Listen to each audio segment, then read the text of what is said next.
National law university Ghandal Shimla से नौकरी से निकाले गए 43 कर्मचारियों ने आज C2 के बैनर तले उपायुक्त कार्यालय शिमला के बाहर धरना प्रदर्शन किया।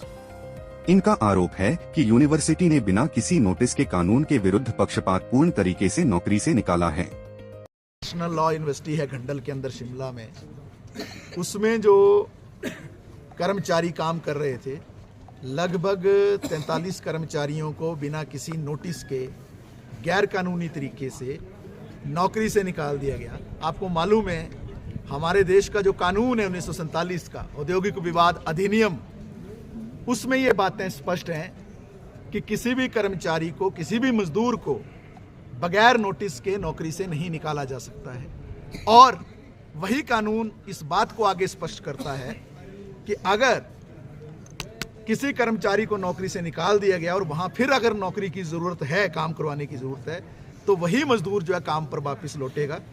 ये जो सेक्शन 25 है उस कानून की ये कहती है। लेकिन दुर्भाग्यपूर्ण स्थिति ये है कि पिछले कई वर्षों से, 5-6 वर्षों से भी जो लगातार वहाँ अपनी सेवाएं दे रहे थे मजदूर, काफ़ी ईमानदारी से काम कर रहे थे, लगन से काम कर रहे थे, निष्ठा से काम कर रहे थे। नया प्रशासन जो वहाँ आया उसने इन मजदूरों को नौकरी से निकाल दिया। और ये कौन लोग हैं? ये सबसे गरीब लोग हैं। इन मजदूरों में सफाई कर्मी भी हैं, सुरक्षा के कर्मी भी हैं, इन मजदूरों में जो अटेंडेंट्स हैं हॉस्टल के वो भी हैं, इन मजदूरों में टेक्निकल स्टाफ भी है, जो कारपेंटर हैं, इलेक्ट्रीशियन हैं, वेल्डर, जो ऐसे जो टेक्निकल काम करने वाले लोग जो होते हैं वो भी हैं, और इसके साथ साथ ड्राइवर्स भी हैं। तो कितने ही सालों से इन्होंने सेवाएं दी, क्योंकि जब ये विश्वविद्यालय स्थापित हो रहा था, आपको मालूम है इसको लंबा समय नहीं हुआ इस विश्वविद्यालय को स्थापित हुए, इसको बनाने में, इसको चलाने में, आगे बढ़ाने में इन मजदूरों का भी छात्रों के साथ, प्रशासन के साथ उतना ही अग्रणी योगदान रहा। लेकिन अब जिस तरीके से इनको आनन फानन में नौकरी से बाहर निकाल दिया, हम CITU की ओर से ये कहना चाहते हैं हायर एंड फायर की नीति है। हमारे देश के अंदर हायर एंड फायर की नीति लागू नहीं है। हायर एंड फायर का मतलब होता है कि पिछले कल शाम को ड्यूटी पर आए और अगले दिन जो है सुबह आपको नौकरी से निकाल दिया जाए।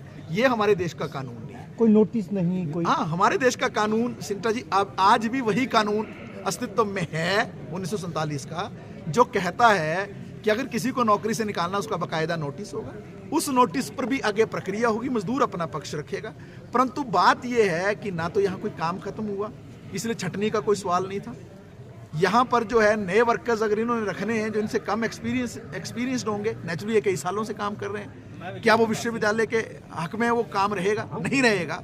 तो हमें जो शंका ये भी है कि विश्वविद्यालय का प्रशासन अपने जो चहेते हैं उनको नियुक्ति देना चाहता है। कहाँ तो इनको 4-5 सालों के बाद रेगुलर होना था, नियमित होना था।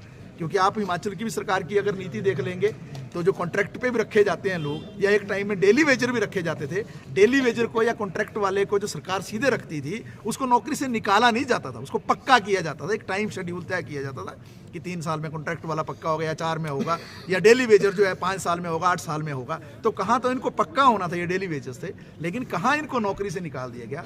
इसके खिलाफ हम अपनी आवाज़ यहाँ बुलंद करने आए हैं। और हम कहना चाहते हैं, हम श्रम विभाग से भी अपील करना चाहते हैं, केंद्र के श्रम विभाग से भी, जो लॉन्गवुड में बैठता है, और प्रदेश का जो श्रम विभाग जो हिमलैंड में बैठता है, दोनों से हम मांग करते हैं। प्रदेश सरकार से भी हम मांग करते हैं, बेशक विश्वविद्यालय केंद्र का है, लेकिन जमीन प्रदेश सरकार ने दी, इसको NOC प्रदेश सरकार ने दिया। प्रदेश सरकार को भी इसमें हस्तक्षेप करना चाहिए, केंद्र सरकार को भी हस्तक्षेप करना चाहिए, और जो श्रम विभाग है दोनों सरकारों के, उनको हस्तक्षेप करना चाहिए और इनको न्याय देना चाहिए। आप देख रहे होंगे इनमें ज़्यादातर महिलाएं हैं। कौन लोग हैं? ये आस पड़ोस के लोग हैं, जो वहाँ जिन्होंने अपनी ज़मीनें भी दी होंगी इस विश्वविद्यालय के निर्माण के लिए, जिन्होंने अपनी सेवाएं भी दी होंगी, और गरीब लोग हैं। तो आज का प्रदर्शन करने का हमारा उद्देश्य ये है कि हम अपनी आवाज़ को उठाना चाहते हैं। हम जिला के प्रशासन के समक्ष इस बात को लाना चाहते हैं कि वो इसमें हस्तक्षेप करे। हम जो है सरकार से अपील करना चाहते हैं वो इसमें हस्तक्षेप करें।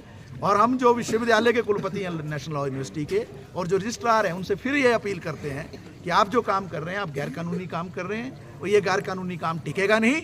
इस गैरकानूनी काम के खिलाफ जो है एक तरफ जो यूनियन लड़ेगी, और दूसरी तरफ जो है श्रम विभाग को भी इसमें हस्तक्षेप करना पड़ेगा। क्या कानून का रास्ता भी कोई खुला है? क्योंकि आप इनको निकाल ही दिया नौकरी से, तो क्या अदालत का दरवाजा भी खटखटाएंगे? देखिए सिंटा, ये आपको मालूम है कि जब भी मजदूर को नौकरी से निकाला जाता है तो उसकी एक प्रक्रिया है उसको करने की। हम ऑलरेडी इस मसले को जो केंद्रीय जो श्रम प्रवर्तन कार्यालय है लॉन्गवुड के अंदर, जहां श्रम प्रवर्तन अधिकारी बैठते हैं, उसके समक्ष ये मुद्दा उठा चुके हैं। शिमला से कैमरामैन युगमार्ग टीवी।